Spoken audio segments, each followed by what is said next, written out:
Cobra Royal Guard. Yes, that is the new render that we've all been wowed about. Why wait to tell you about these things till later? Because this is what you came to know.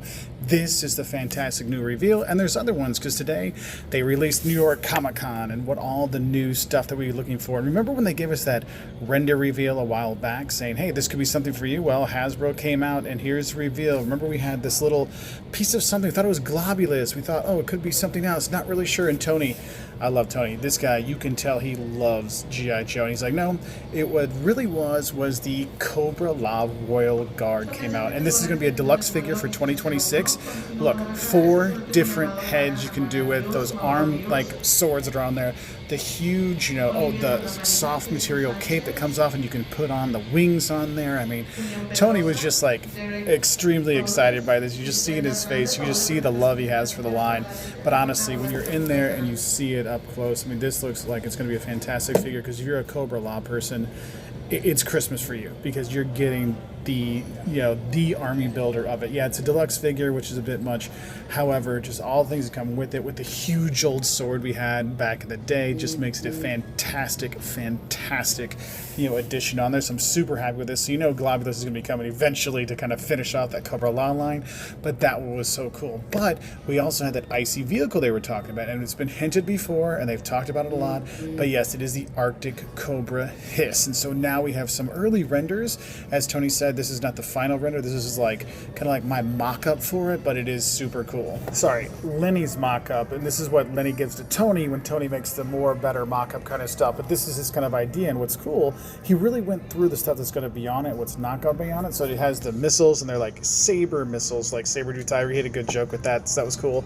But the back will open up. Also, you can put weapons into that little basket on there, and he said it really is based off the 25th anniversary Arctic HISS tank, which is really cool. So you have that, but honestly, a really nice addition there. So you have something big to battle the Snowcat. Yes, I was hoping for the Polar Battle Bear, but I'm going to guess we're going to get more information about something like that later, because they did say, hey, we have another reveal for the future kind of thing. So there's other stuff coming out in the future with the Arctic stuff. We know Iceberg's coming, but there's going to be a lot more, so people get the most out of that Snowcat. And then they did have a new, hey, check this out, might be a surprise. So there's this thing here, which looks like a dog collar with a handle. So maybe it's like an Arctic mutt, or maybe it's for the blind, woodsman that saves snake eyes. We don't know. But another thing they talked about, what they show, was some name-only reveals to get us kind of excited for what's coming.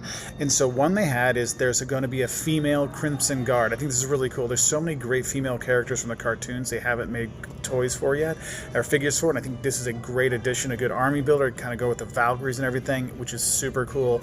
And then Crazylegs, and we knew Crazylegs was going to be coming in his normal color scheme. I ended up loving him from the Night Force line that came with the Dragonfly.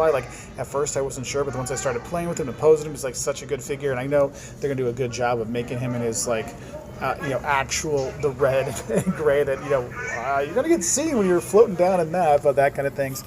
Also, they announced another OG-13. Zap is coming to the line in 2026, which is super cool. They made jokes about his mustache and how many mustache guys they have in the line. But what was cool is they got very excited about the OG-13 and how 2026 is going to be a good year, quote unquote, from for the OG-13 line, which gets me excited that maybe I'll get my Flash that I keep wanting. Or at least give me a Grand Slam with a jump jetpack kind of thing. I mean, I already have one that I got 3D printed, but I'd really love to have a real Hasbro one, so that is kind of cool. So that's kind of like the big new news they gave us when we were here. There's some other stuff they talked about too, they went through the renders, they went through it earlier in the week, and they have some shots for it, so we're going to talk about those now. So they have one for Pythona, and this is one we've been seeing for a little while because it was at San Diego Comic-Con, but you can pick these up online. They said they made quite a few, so you shouldn't have to worry, so don't pay those scalper prices for. So they have it out there, but man, with all the mock-ups they have, all these kind of things. Lenny went through all of the different hands she had and where they got the design from the movie, so it was really kind of a cool thing. So Lenny and the team, they did a fantastic job with her, and then they talked about the Ghost Viper and, the Dire Beast that's here, the two two ones you have, the Wolf and the Cobra, and they were very cool to talk about how, look, it's going to be more, they're going to be show up in stores, buy it on Walmart. They didn't say Hasbro Pulse, they said buy it on Walmart, you're going to find it there. So they did a really good job of like keeping us from being afraid, the fear of missing out, that we're not going to be able to get these exclusive characters. And so I thought that was really good. They've obviously been listening to what's been bothering people, so I thought that was really cool. And then, they showed off, hit and run, and there was the render for that. But what was cool is they showed him in action and some of the action shots, which was really nice. And you got to see how he's going to work, how he will work with his, his rope. And they did reinforce that, hey, he is going to have the rope with him, so you have that. And they joked about the basketball court because you have big globs coming, but had that. And they talked about the mole rats and how they've kind of grown out of their heads, but that was really kind of cool. And they did mention that the Night Viper is also there for Cobra to clean up Cobra's messes, like the Stage 2 mole rat. But this one's kind of cool, and it does glow in the dark. So they were saying, yeah, this does glow in the dark, just like the direwolf stuff, which is really cool. And you could really see the guys really having a great time with this to kind of talk about these things. And then they talked about Lifeline. They said, yes, we realize Lifeline's a pacifist. He has a gun, but maybe he needs to shoot the mole rats.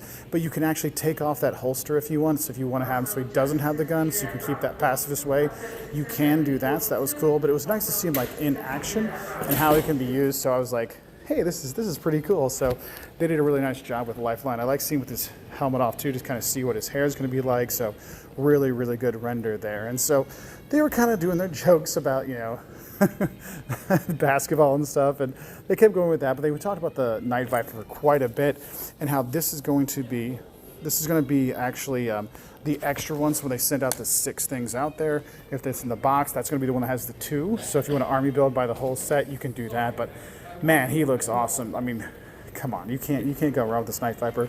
They said they make him a little bit skinnier because that's more likely what the guy would be. That's going to be kind of a special forces for Cobra. So they did a really good job of like explaining the background of the characters, which is really cool. And then we got into Big Lob, and with Big Lob, they really did get into like his history, or at least the history of the figure, how there wasn't one, the old line, but they really tried to like play it up and have a good time. And he said, his little hand grenade launcher, the sawed-off grenade launcher, will go onto his back of his bandolier, and also there's a place to hook on his extra, grenade there. But I do want to give a shout out to the photography guy here, because he literally has Big Lob slamming, like dunking a mole rat head into the thing. So it's just a really cool figure. I mean, they did a really nice job with this. And they talked about really updating it, and they made the shoe specifically for him. So if we're like, why don't we have some Air Joes or something? They did make these shoes just for him because they felt that the boots that he came with in the first place didn't really fit. So they did a really nice job of like modernizing with him. So that was really cool. But if you're wondering when you can pre-order this new wave of 5, that's going to be on October 14th at 1 p.m. Eastern. But this is going to be on all the places. You want to buy it, on Amazon, Walmart, wherever, Pulse, you can do that. And then they talked about, the Hall of Fame. And that's what's nice is they did a really good job. And the 83 Hall of Fame was obviously Destro was the winner for that, because that was everybody's go-to back in the day. So that was kind of cool to see him getting his representation. And then, they talked about for the Figure of the Year vote, it actually was Crystal Ball who really did get the best glam up ever of any of the lame kind of figures we had back in the day. They did such a good job with him, so I can totally see why he won Figure of the Year, which was really cool. And then what I thought was really nice, they do have the like human entry on it. It was really like awesome that they gave respect to Larry Hama and talked about him and how much he really is the heart and soul of the line. So that was great that he got that Hall of Fame entrance for G.I. Joe. So that was really cool. So really good time. I think they did a really fantastic job on this. I got to give Lenny and the team just a fantastic, good job of this one. It was like answered our questions, relieved our worries about things. They announced that Cold Slither's going to have another concert here if you're going to be in New York for that. And they're going to have like free T-shirts for it. But they did such a good job of talking about all the new stuff where it's coming, showing those renders, showing the new figures in hand kind of stuff, which is not in their hand, but like in the pictures.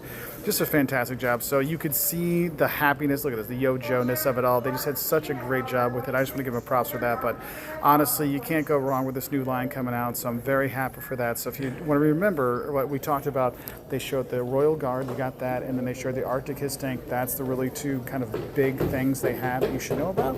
And then they gave you some renders of some of the other figures. So I hope this helps you get excited for some more Joe stuff. Let us know which ones you're most excited about in the comments below. And I wish you all the best, because whether you're waiting for that Arctic HISS tank or you're finally trying to figure out, what is this weird collar thing we're trying to guess on? Let us know, and I'll see you later. Bye.